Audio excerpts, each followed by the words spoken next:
I want to make it very clear in the beginning, I'm not anti-government. I don't believe in terrorism. And I want to make it especially clear that there are a lot of good people in the FBI and the CIA, naval intelligence, army intelligence, military intelligence, NSA.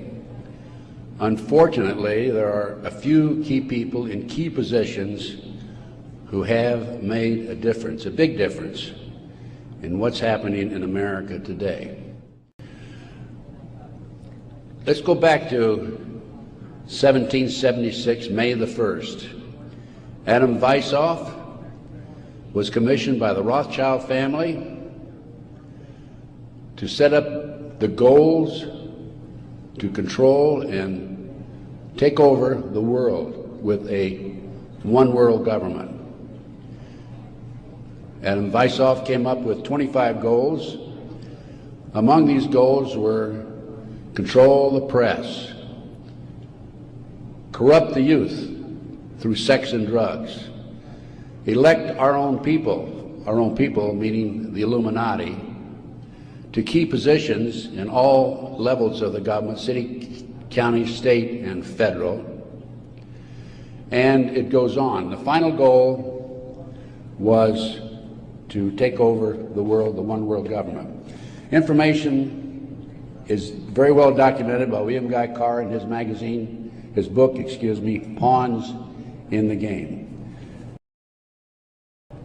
When I retired, I had no idea what was going on. I had no idea about the Illuminati. I had no idea about Adam Weishaupt.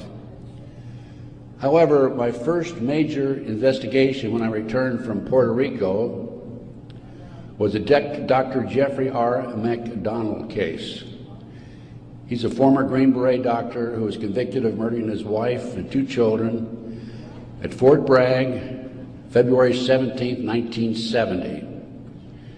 He'd been tried and convicted and sentenced to 3 consecutive life sentences. I was asked by the defense team to investigate the case because they claimed that Dr. McDonald was innocent. I said I would, but if I learned that he murdered his wife and 2 children, I would discontinue my investigation, no longer become. 10 months into the case, October 25, 1980, I, through a series of circumstances, I don't have time to go into the details now, obtained a signed confession from one Helena Stokely. I had 3 sessions with her, 10 days each, total of 30 days. Helena told me that Dr. McDonald did not commit those crimes, that they were committed by her satanic cult group. And I said to myself, what's this all about? I don't know anything about Satanism. I read about it in the Bible, of course, and that's about it. But as I delved into the case, I learned that drugs from Southeast Asia were being flown into the United States to various military bases in plastic bags in the bodies of the dead GIs. I further learned from Helena that her satanic cult group was involved in distributing these drugs up and down the East Coast. They were mad at Dr. McDonald because he was abusive to the cult members and the GIs who went to the civilian hospital where he was moonlighting for relief of some sort. So they went in and attacked him that night. There were a total of 7 involved in the next case I worked of a major consequence was the McMartin preschool case in Manhattan Beach, California. The children there claimed there were tunnels under the school. They were taken into the tunnels and through the tunnels up into the trap door of a bathroom in a triplex next door, placed in automobiles, and prostituted in the community. These are 2, 3, and 4-year-old children before they entered kindergarten. In addition, the children claimed that they were flown into the mountains where they were involved with adults in robes, black robes, chanting, candles, They talked about the brown babies who were cut up, actually sacrificed. And in checking into this and researching this, of course, this was obviously a satanic ceremony. I became involved in another case, very frightening case, because I established, with the help of people like John DeCamp, former state senator in Nebraska, that we have in this country today a covert military criminal enterprise, government enterprise, primarily by U.S. military intelligence, that is operating full throttle, and everybody refuses to investigate it. In the Nebraska case, it's called the Franklin Cover-Up. This is the book here that John DeCamp wrote, by the way. It's all documented in there. And in that particular instance, they were taking children out of foster homes, orphanages, Boys Town, driving them from Omaha, Nebraska to Sioux City, Iowa, 184 miles away, placing them in private jets and flying them to Washington, D.C. for sex orgies with prominent people, including congressmen, senators, and certain people in the White House. It's well documented. I have personally talked to Paul Benassi. I had a 5-hour interview with him. It's a tape that's available. I don't have it with me here, but you can order it. I have a 5-hour interview with Paul that he gave me in 1993. Paul told me how he was used.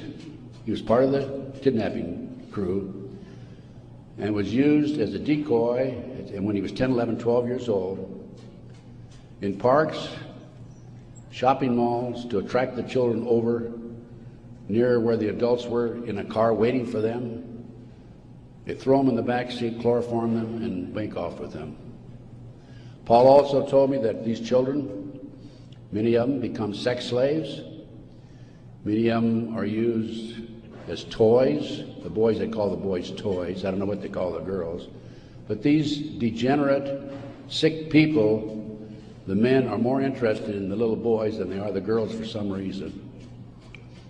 But it's all well documented.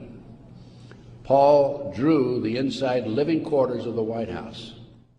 Is why Johnny can't come home. Johnny Gosch was, September the 5th, 1982, a newspaper boy on a Sunday, and he was about to deliver his newspapers in West Des Moines, Iowa. He never delivered any newspapers.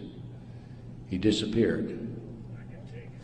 The mother, Noreen Gosch, was dumbfounded, didn't know what happened, demanded an investigation of the FBI and by the West Des Moines Police Department. The chief of police in West Des Moines said to her, even though he disappeared, we do not have any witnesses who saw him being grabbed and placed in a car or being taken control of. So we're not going to investigate it. The FBI used the same premise. They refused to investigate it.